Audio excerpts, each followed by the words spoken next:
Okay, so in the set of slides on the introduction, we have also a section on elections. Okay, so the first thing to know about elections is, of course, they are divided into two parts. You have the primary and the general.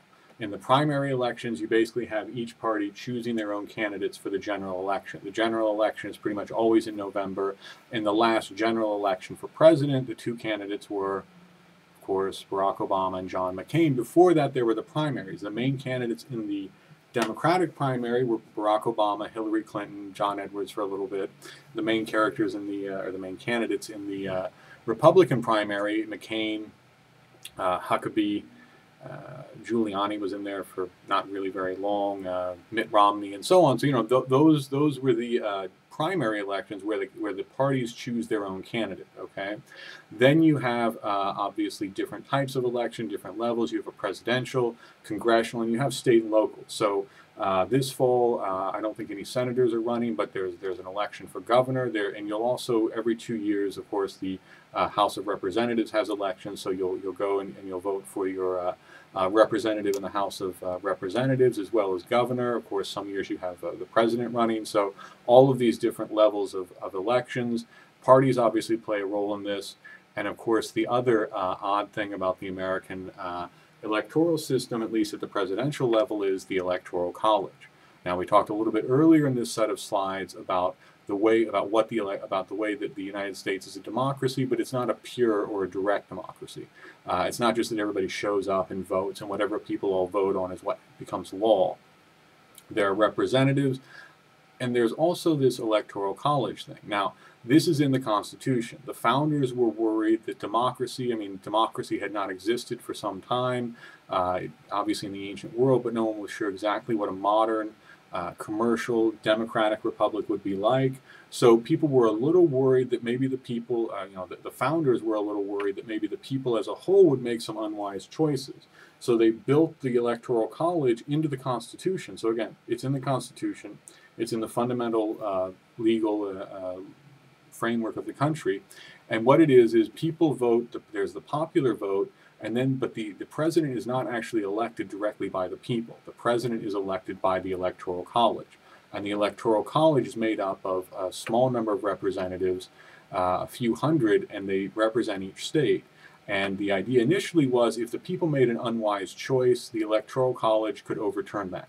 So sort of like a last safety valve or a last stopgap just in case people made a very bad electoral decision, just in case they elected somebody who was very unfit. Now you say, well, what does that mean? Why would people do that?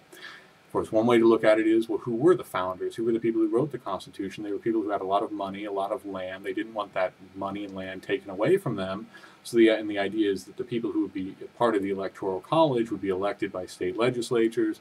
They would all be very relatively wealthy, well-educated, part of this elite as well, and they would prevent anyone who really fundamentally challenged the elite from ever actually becoming president.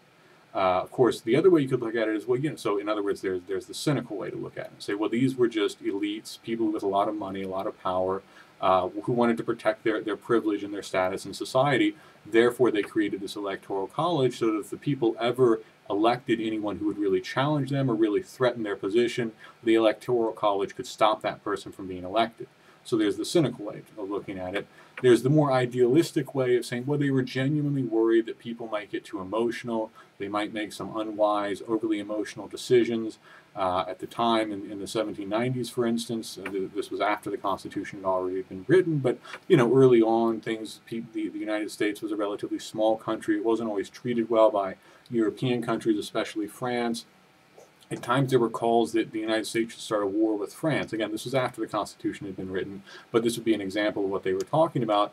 There were calls that maybe the United States should go to war with France, and that would have been very unwise because France was one of the great world powers at the time. The United States was not even close.